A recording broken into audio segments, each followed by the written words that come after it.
Okay, Ken Rutgers here. We're going to do chapter 3 for this lecture, which is on culture. So let's take a look and let's start the slideshow. So, culture, it's one of my favorite chapters and favorite subjects in sociology. And as you can tell by the graphic, um, it is wonderful, it is beautiful, it is messy, it is complex, and I'm sure you could find some other um, adjectives to describe that graphic that's part of culture as well. So let's dig into it and see what we can learn. So definitionally, culture is the entire way of life of a group of people. So it encompasses the entire society or group of people. It could be a subculture, right? So it could be a subculture, a smaller group, right? Including both material and symbolic elements that acts as a lens through which one views the world. So through our cultural lenses, we view the world, okay, that is passed from one generation to the next. So culture is passed on, and that's done through socialization, which is the next chapter. So you can kind of see this movement unfolding. Okay, so it's passed from one generation to the next. Okay, and this is a great graphic here because culture, what are some of the more mm, smaller grouped elements that encompass both material and symbolic? Attitudes, beliefs, language, custom, rituals, behaviors, faith and religion, which is part of values and beliefs, food, right? A foodie culture, right? Food tells you a lot about art, drama, music, right? Culture is expressed through movies, through fashion, through behaviors, through social norms. Culture is everywhere. If you love people watching and you like making stories or narratives about people, understanding what these cultural elements are can help you kind of be a cultural Nancy Drew, which is like a detective, or Sherlock Holmes, right? So let's take a deeper dive into some more specifics. So components of culture. Components include material culture, which are artifacts. So let's take a look, for example, and you again, you can tell a lot about a culture by looking at different artifacts, right? And if you look at these two images, right, these two artifacts, one's on the left is a GI Joe doll, and the one on the right is a Barbie. And what does that tell you about our culture? What does that tell you maybe about gender, about social control, about beauty culture, military culture, differences between, like I said, gender norms, gender roles, um, just the way their stances are, right? So let's say 1,000 years from now, you were an archaeologist and you dug up the late great United States of America. You were doing a dig 1,000 years from now, and you dug up this time capsule, and in the time capsule, they had put these two figures, these two dolls, into the time capsule. What would that tell you about a culture, about its values, about its beliefs, about its social norms and behaviors? So artifacts give us clues as a component of culture into the beliefs and the values and behaviors of a culture. Here we have um, a car with lots of stickers on it. These are also symbols, but they're also artifacts, right? The artifact is the car with what does this tell you about, maybe about the person in a subculture or I think Central Oregon and Portland and Oregon itself we tend to bumper sticker our cars up like this. What does it tell you about the people that live in a community if this is a pattern that we see? Or about, um, say, decorating up and putting these kind of stickers on a computer? What would this tell you about the person that's associated? Obviously, all these things are related to people or groups. So what kind of a group in this picture of an Apple computer. So you have Ray-Ban, We Can Do It with a um, woman, it's a vampire. What kind of a group do you think the person that owns this computer belongs to? Okay, the fact that it's an Apple, what kind of age group, what kind of gender group, what kind of social class, right? These are all expressions of a subculture, but those reside within a larger culture, right? We're looking at a lot of different cultures. Tennis shoes, right? Clothing, artifacts, things we wear, my glasses, my shirt, um, the cars we drive, how we decorate our cars, the dolls that we have, sunglasses, hair styles, right? These last two, right? Little built Ford Tough, right? The hat on backwards, sleeves cut off. Um, yeah, tells you a lot about a person. Kind of puts a person into a social location. Sometime we have to talk about social location. We will at some point. Social location is where you kind of you are here within the bigger realm of society. Social location can be based on social class or race and ethnicity, right? Social class, power, um, right? Vertical location, horizontal location. You can read about that in your book, right? But then, of course, if an intersectionality would be all those pieces that make us who we are, but age, religion, um, socioeconomic status, or gender, sexual orientation, um, yeah, puts you in a social location in context to everyone else. Houses, architecture, styles, right? Say a lot about the culture. Okay. Another component, so those were material elements, right, or artifacts, right? Another component or element of culture is symbolic culture, signs, or what we call symbols. And remember that symbol is anything we give meaning to, right? Gestures, right? Whether it's like shaking hands or a hand sign like peace or shake it loose. Even how we do it, right? Like, hey, shake it loose kind of loosely, or like, hey, language, right? The kind of languages that we use. I'm not talking about English or Spanish or German or Chinese. I'm talking about the kind of phrases, the kind of words, the meanings we give words, even like within our English language, right? Is there a difference between the cultural language of, say, baby boomers and um, the Z generation or the Y generation, right? Yeah, there's differences in the language, even the differences in the meaning of a word, how it's used. So coexist, right? That's a symbol, gives a meaning. What meaning does this? When you see this on a bumper sticker on somebody's computer or notebook or car, what does that person, what does that symbol mean, right? How does it express, how's that an expression of a value or belief within culture, right? What meaning do we give that? And we see all kinds of real basic, right, signs. This is maybe what you might think of when you see the word, hey, elements of culture, signs, stop sign, one way, no park. Well, that certainly is an example, but there's far greater symbols. So for like example, Antifa International, the fact that there's black, which is anarchist, and red, which tends to mean communist, right? So if you look at historically, those are the colors that tend to be used in anarchy, which is black, and communist, which is red. And then those three symbols down, those arrows down, have some kind of relationship, I think, to Germany.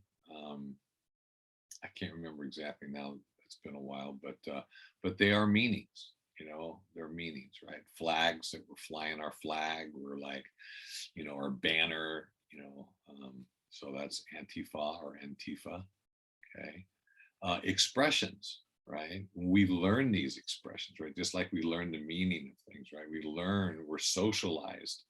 Now, some expressions, they've done a lot of research and study on these. Some expressions are biological or have some of their biological roots, or have, yeah, and they have biological roots, right? Where you can go to different cultures and show somebody a picture of being surprised or being happy, right? So there are some universal gestures, but then also we learn when we and how, to what degree. I mean, think about laughter. Are there some laughters that are learned, some laughters that are fake, some laughters that are delayed? Yeah, I mean, we laugh, but how we laugh, when we laugh, to what degree, to how loud we laugh, all those are part of social influences, right? And that if we laugh, if we don't laugh the right way, we get sanctioned, right? If we laugh, say somebody tells a joke, and then 5 seconds or 7 seconds later, you get it, you start laughing. Ooh, you get made fun of, or what we call sanctioned. Okay, well, uh, the okay sign, or is that an okay sign? Is that a gang sign, right? Or is that saying, hey, I'm okay? Well, different meanings, remember, for different groups, in a symbolic interactionism, right? Okay, and then equality, even the word itself, right? We talked about different meanings change, right? Different groups give different meanings to equality. When we see equality, do we mean equality of opportunity? Do we mean equality of outcome? Do we mean equality of natural rights? Do we mean equality of access of resources? What do we mean? Are we just not sure what it means? And most people just kind of go, yeah, hey, that's a good word, man. I'm for equality. And it's really cool to be for equality, right? So signs, gestures, and language, that's part of the components of culture, or elements of culture. There's also um, components or elements of culture that are non-material: values, norms, and sanctions. Who, what we decide to value as a large. Now, when I talk value, I'm not. When we talk culture, we're talking macro mostly, right? Or groups. Um, we have to get above our own ourselves, right, into a bigger. But if you're part of a group, you're probably going to share certain values, norms, and sanctions with the group, and probably, typically, most people, to a large degree, will share the same similar values and norms with the greater society, right? So values, wow, look at these values: freedom, liberty, diversity, success, power, education, patriotism, human rights. Even how close we as Americans tolerate being close to each other, even on a busy New York bus, right? I mean, you can see in this picture that people are pretty crowded in. It's not a place I'd want to spend much time, right? But we get on buses between airports, or we get on city buses sometimes when we're in big cities. And this is a very typical American social distance comfort zone, right? But take a look at this. This would be, I think, in Japan, but certainly somewhere in the one of the Asian countries. That's very normal for them, right? They see how close they are. And of course, if you're an American and you go overseas and you go to even Europe, or you go to like an Asian country, right? You're like squeezed in, and everybody's just trying to get from point A to point B, and it's normal, right? Which is unusual when you first experience a different culture. In fact, they try to squeeze so many people in because the access to resources is so scarce and limited, right? That people are waiting a long time in line. So they're pushing people in this picture on the right, pushing people in to get them in all the way. Japan, I know Japan has got this issue. I'm not sure where this picture from. Maybe somebody recognizes it. The symbol, the language, right? Also, what about sanctions, right? Sanctions are also socially constructed, right? How we decide to sanction and either a formal or informal offense. In this case, it's a formal offense, right? It's been formalized, it's been codified, it's been written down. Maybe somebody was speeding, and we say, hey, when you get caught speeding, you're going to get a ticket and pay a fine, right? If you say have your third felony, you might end up going to jail, right? So there's different levels of sanctions, but these are part of culture. They're related to social norms, right? When you violate a social norm, there's usually a sanction. Sometimes it's prison, right? Sometimes it's prison. And of course, recently, right, we've come into this idea that there's this cancel culture, right? It's kind of interesting, right? If you violate the social norms of the social media, I'm not talking about getting unfriended. That's not what I'm talking about. That is not the cancel culture, right? But if you're, I know, like for example, in Europe, they actually can take down your website. I'm not talking about your social media, not your I'm not talking about your Facebook page. It can take down your website. That's how much control they have. The government can do that in the EU, but here in America, we still it's pretty amazing. But the government can't censor you to a large degree, but private industry can, right? Instagram can, Facebook can, TikTok can. People get, and sometimes people get canceled. I know dozens of people that have had their accounts recently throughout the last, say, year, just basically telling their story, telling their narrative. I've been canceled for telling my wife's story. No misinformation, just telling her story, telling the truth. And because it is violating the social norms of the time, got canceled. Right? I did an interview with a sports podcast, and the person asked me to tell my wife's story about an incident that she experienced, and they canceled it. So yeah, it's a real thing. It's pretty interesting. In fact, I had a student a couple terms ago that when I showed this, she laughed really heartily, and she said, it just cracks me up that people get all upset about the cancel culture. But I would say that probably free speech is a value, that we hold with pretty high regard in this country, or at least we used to. But certainly, yeah. So interesting times, right? About what gets canceled and what doesn't. And of course, those are related to the social construction of norms.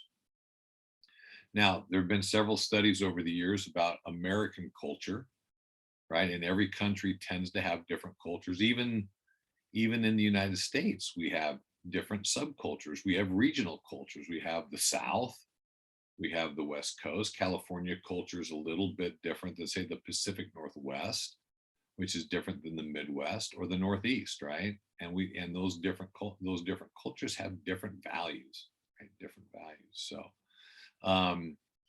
I looked at probably 6 to 8 different academic studies or surveys on American culture, and this is one I think kind of represents those 6 or 7 or 8 um, cultural values studies that I looked at. So individualism, we are pretty strong on individualism, although that's I think it's changing. Well, it's interesting, right?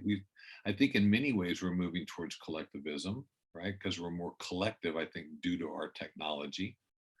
But I also think that in the midst of that, I'd say maybe we're even more individualistic to some degree as well. So I don't know. What do you think? I don't know. It's kind of interesting, right? Equality.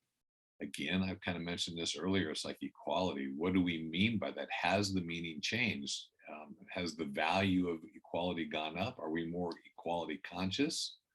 Or are we as equality conscious, but the meaning of equality has shifted from, say, 50 years ago to equal opportunity to maybe equal outcome?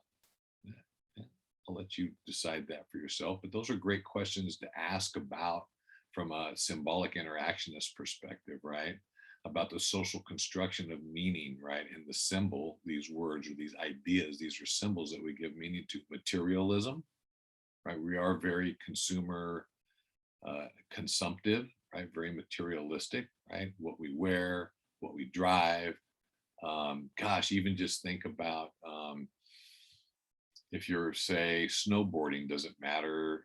Is there a pecking order to what brand you're using? Or if I don't know, if you have a mountain bike, is there Is there a pecking order to value based on, yeah, all that stratification based on materialism to some degree, right?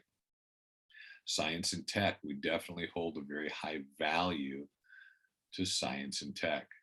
Progress and change, yeah, I would say we are pretty progressive and change oriented in we want a better tomorrow, right? We work really hard. Technology is part of that as well. Work and leisure, play hard, work hard, right? I would even want, well, you can look at the statistical data, and the Western world, including the United States, right, over the years, the average work week, hours per work week, average hours worked per week have slightly declined over time, right? Um, and certainly in Central Oregon, we may be not work leisure, but leisure work. We may value leisure work lifestyle. Even the fact, the work-life balance mantra or cliche, right? The whole work-life balance, right? That's come into vogue, as opposed to, hard work, hard work, hard work. Competition, right? I think we're still very competitive, although maybe we're moving more away from competition at all costs, win or loser paradigm, into more of a collective, maybe. I mean, there's a push for that for sure, right? So I'll let you decide again. Mobility, yeah, and I think what they meant by mobility in this survey was social mobility of status, power, and wealth, right? That we are not so much geographical mobility. I mean, maybe included in that freedom, but I think it's economic mobility, right? Your ability to move up the ladder of success, right? I think we're very high in that value. Volunteerism, right? If you go do the research, look up most generous country in the world, and usually the United States is in the top three when it comes to time and money.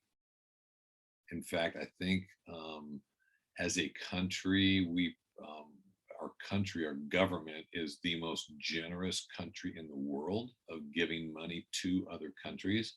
And here's the crazy thing, right? Here's the crazy thing. Our private sector gives more foreign money than our government does. Wow, that's pretty crazy. So I'd say, yeah, we're very much volunteers, givers, and that would probably fit with a capitalist individualist society, in that our solutions are individual. So that would mean, instead of forced government volunteerism, we are what? A free market volunteer charity of time and money. And then, of course, action and achievement. Action. We're very action oriented, achievement oriented. Go into most of your professors' offices and you're going to see degrees on the wall, or awards or plaques. Go into a real estate agent's office, or a car insurance, insurance agent's office, or a coach's office. I mean, we are very action and achievement oriented. So I'm curious too, think about, as we get ready to go into class this week, I'm curious what you think about these top 10 values. Have they changed? To what degree? Are there ones that should be on there that you maybe would take, or ones that you might take off? Yeah, curious, right? Because culture does change, right? So the meanings of words, or the fact that there is there might be some new ones on there, and maybe ones that need to come off there. So I'd be curious to hear what you have to say. Variations in culture. I'm going to go through this quick because there's a lot to this chapter, and you can look a little bit more into the chapter to get greater details if this interests you. But ethnocentrism, right? Ethnocentrism, and I'll talk about chronocentrism in a second, but ethnocentrism means that you are looking through your cultural lens at another culture and making a judgment on their culture based on the values, beliefs, behaviors, and norms of your own culture. So, for example, we might look, say, at the Middle East, right, and read about 12-year-old child brides to 65 to 70-year-old men, right, 12-year-old brides, and go, oh gosh, that is just well, that judgment would be ethnocentric, right? Ethnocentrism is putting our values, our beliefs, our social norms on their culture, right? Chronocentrism, right, is in a sense the same thing, but instead of it's based on time period. So judging a different time period, right, based on our current time, our current values, beliefs, and judging past centuries or decades as wrong based on their differences between and their values would be chronocentrism, very centristic in both ways. Cultural relativism, right, means that trying to understand and identify their cultural values, behaviors, beliefs, and norms based on their culture and the influences, right? Because every culture is influenced by technology, wars. Our culture in America is very much influenced by what we call the Revolutionary War, right? In 1776 between the Americans and the British, right? Yeah, okay, good. Cultural hegemony, right? This is Antonio Gramsci, right, who was put in prison by Mussolini in Italy, and he came up with this idea of hegemony, or what we call cultural hegemony. And cultural hegemony is what is the dominant, it's kind of a Marxist perspective, or we put it within the social conflict theory or critical theory in sociology. Cultural hegemony says that we have these cultural values, right? And they are the hegemony, or they are the bourgeoisie, right? The power elite cultural values and beliefs. And then those values and beliefs, right, are trickled down to everyone else. And then the people, the proletariat, right, the blue collar, the workers, the lower and middle class, they believe in this ideal of culture. And because they believe it, like the American dream, right? Well, it's the upper class that continues to promote and propagate this idea of the American dream. You too can have the American dream. Well, if that is encouraged, right, and promoted, and the whole of society says, yes, I can too have the American dream, and that's what I'm working for, and I believe it, right, then I'm going to act in a way that supports the existing system. And the existing system supports those at the top. And those at the top staying at the top, right? That whole mechanism is called cultural hegemony. Really interesting and fascinating. Subcultures and countercultures. Obviously, we have lots of subcultures, especially as we get into really micro identity cultures, right? And then, of course, there's countercultures. A counterculture is a group that goes against the predominant or dominant culture. By the way, talking about cultural hegemony, do you think there could ever be a culture that doesn't have a dominant culture and therefore doesn't have a cultural hegemony? Do you think there is? I don't know, maybe a good question to talk about in class. Dominant and subordinate cultures, right? So the dominant culture is the one that has the most power. It might have the most people that support it, but it certainly has the most power, right? The subordinate culture are cultures that have a different culture, but nonetheless exist within a society, right? And typically have less power, right? They're subordinate or smaller groups, right? Usually it's, most sociologists tend to look at power structures. So, but definitely when we talk about dominant, we are including power. When we talk about subordinate, we're talking lack of power or less power, right? And then multiculturalism is the idea that we have many cultures, right, that can exist, right, within a system at the same time. And a multiculturalism, a value of multiculturalism would be to celebrate those different cultures and to embrace and accept them, right? Culture wars, and we might be, in a culture war. Some people would argue we're in a cultural war right now, right, between certainly probably political parties are at a, and the cultures, think about this. Think of Republicans, think of Democrats. What are the values, beliefs, behaviors of those two political parties? Are they different? Are they at odds? And do they compete from a conflict perspective, conflict theory perspective, right? Critical theory or critical perspective. Are they competing for scarce resources of power in government, in politics? Yes. Do they have different values? Yes. Well, maybe there's a culture war going on between the cultures, the values, beliefs, behaviors, and social norms that these two tribes hold, right, as they compete or are in tension, right, at least. Culture wars, yeah, tribes, balkanization, right? Yeah, some people think we're headed toward a civil war. I don't know, right? I would say the late 60s and 70s, we were in a culture war, war protests, race relations were, the Civil Rights Act and the Voters' Right Act of 64 and 65 had just been signed. Feminism, third wave feminism, what was that? Second wave feminism. So yeah, interesting, right? And the Civil War was a culture war as well. So it's not like we haven't been there, done that before, right?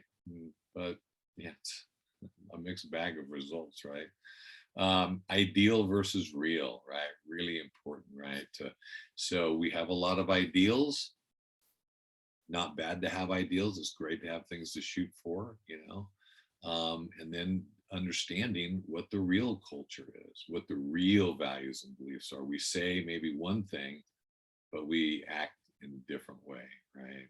And an easy way is like, what do we believe? Your words or actions? Well, I hear the words, or I hear the ideals, or I hear the dreams. Maybe, a culture, ideals within the culture, the ideal values, the ideal beliefs, right? And then the real culture, what's really going on. And of course, then, you could put all of these different concepts into the whole kneeling NFL, Colin Kaepernick, cultural hegemony, right? And this is a pushback by a counterculture, right? Which encompasses subcultures, cultural relativism, right? What's the relative beliefs and values of, say, a different culture, the culture of African Americans or the Black culture, right?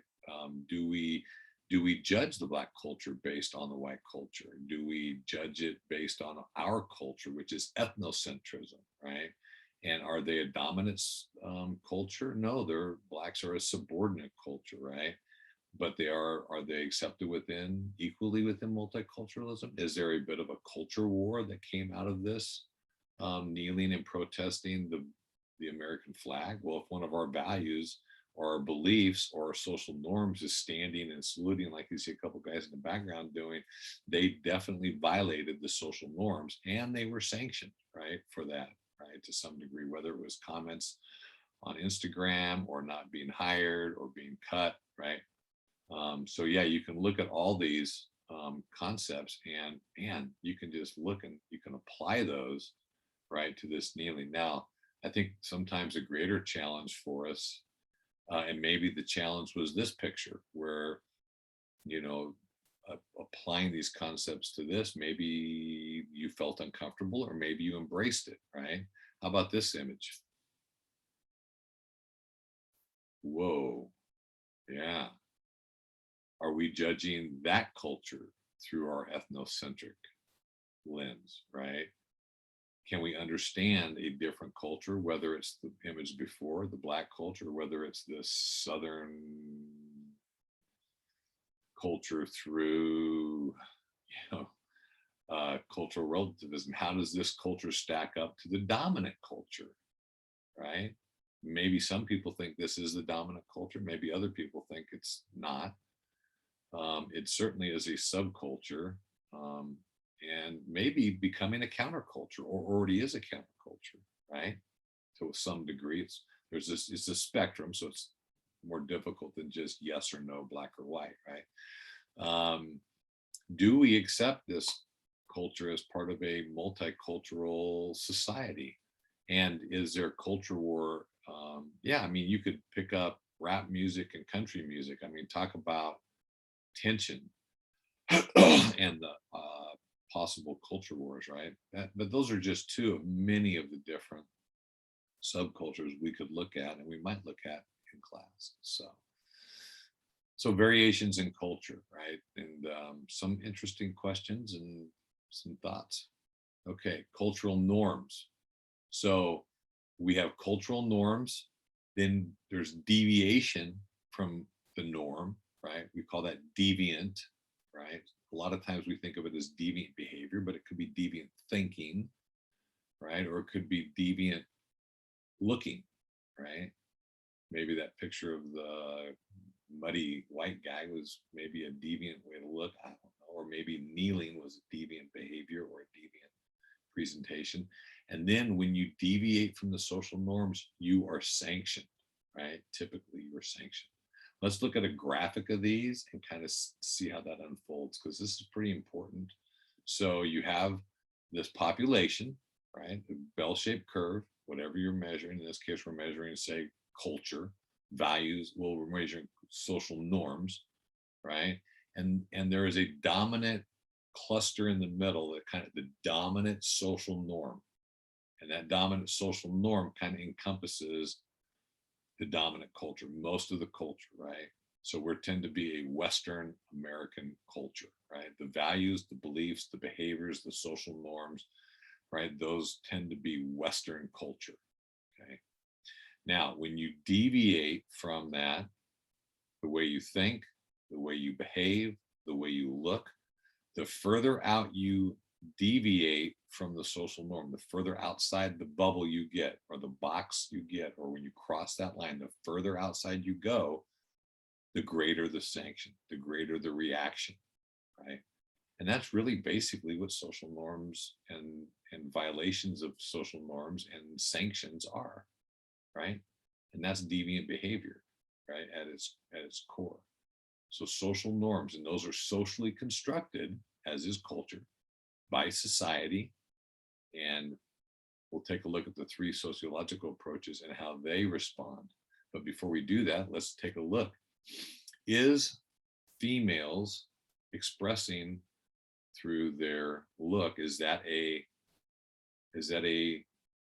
deviation of social from the social norm? So the social norm that was created, right? The constructed social norm is women shave their armpits, right? Violating that social norm or deviating from that social norm, right, is the picture on the right. Now, to the degree that that's a violation, and maybe an organ, right, that is changed because social norms change, right? Maybe this is becoming like tattoos have changed over the years, right? The acceptability or the acceptance of tattoos.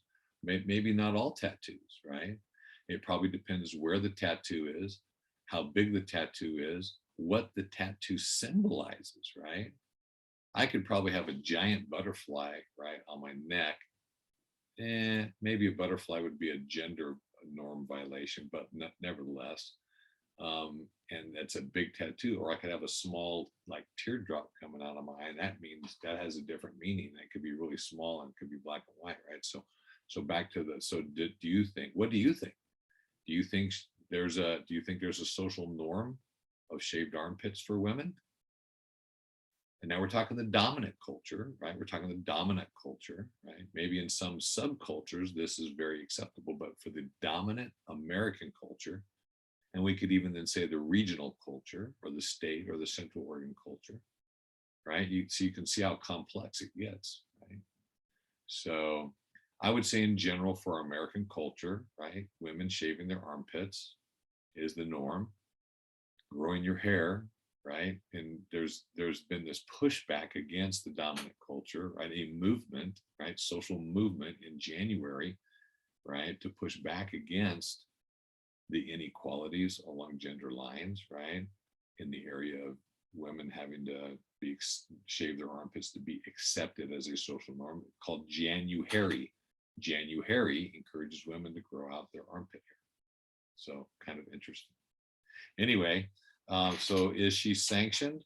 Well, That's what you'd probably notice to some degree in a larger context, right? In a larger social context of dominant culture. She probably would be sanctioned to some degree. People like, "Ugh," or even just looking at the image, ooh, right? It breaks the social norm. It violates the social norm. Cultural change, technology, technological change. Boy, we've seen a lot of that in the last 10, 15, 20 years, right? With computers, cell phones, social media.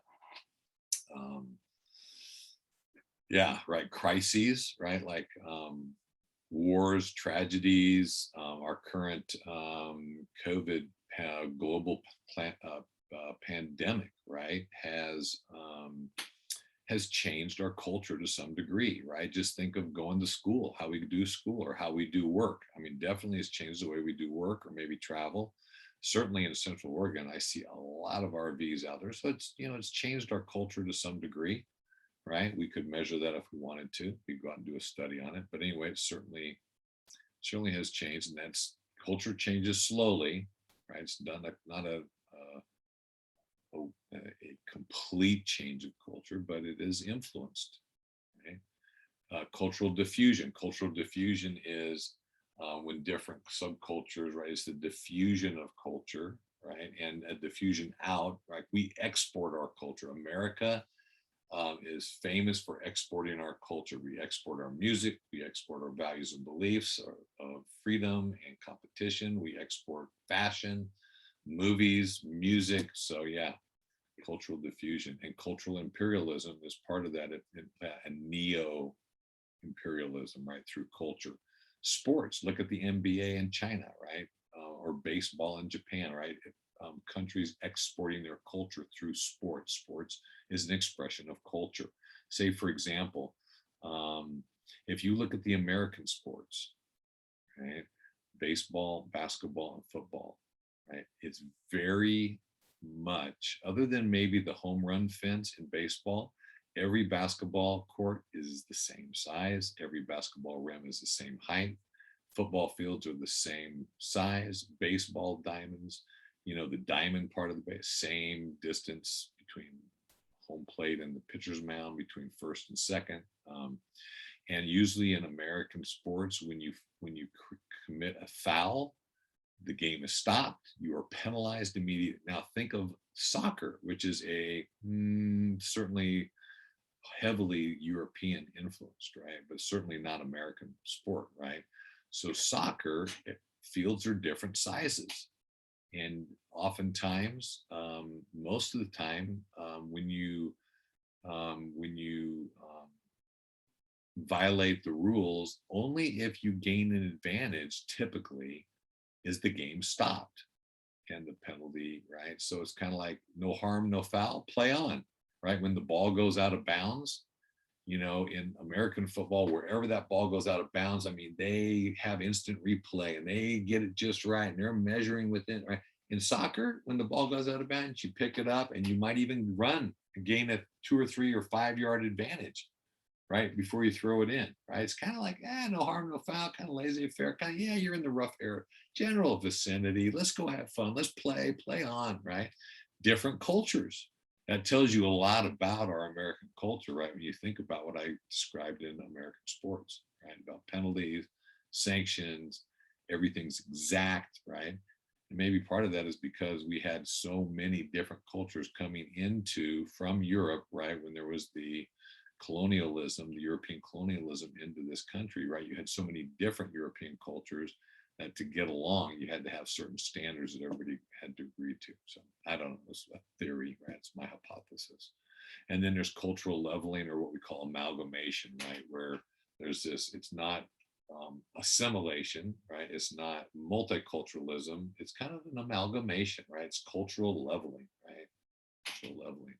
So culture and sociological perspectives, functionalism, and we're about ready to wrap this up, so hang in there. Values and norms, okay, culture, are widely shared and agreed upon, right? that we have this, because we're human beings and we want stability, we want solidarity, we want the idea, we want certainty, or at least, some structure, right? Structural functionalism, right? That our culture, right? That we tend to agree upon the social construction of these norms, right? And that they contribute to social stability by reinforcing common bonds and constraining individual behavior, right? Having these social norms and sanctioning them when you deviate contributes to what? Safety, security, stability, solidarity. Okay. Conflict theory, right, sees culture, right, or values and norms that they're part of the dominant culture and tend to represent the dominant culture, right, the powerful, the elite. It tends to represent their values and beliefs, and it protects their positions and their interests, the most powerful people and groups, right, with the most powerful groups in our society. And of course, interactionism, or symbolic interactionism, right, it culture, or values and norms, right, are socially constructed, right? And these social constructions, they may vary over time, right? And in different contexts, to different groups in different time periods. But the dominant culture definitely has meaning of this, right? And this meaning is created. That's the social construction. And it's maintained, but it does change through ongoing social interaction, right? Symbolic interaction. So um, those are the three sociological approaches, and applied to culture, or in this case, more specifically, value and norms. So culture matters, right? We've covered a lot here, and hope you've enjoyed this, and hope that it adds to your, if you like people watching and you like you know trying to guess, you can now look at people's artifacts, the way they talk, the way they move, what they wear, what they drive, you know, in their culture, right? Their culture, and kind of get an idea of their values and their beliefs and their behaviors. So I hope you've enjoyed this, and we'll see you for the next in the next Zoom, or the next recording. We'll see you then. All right.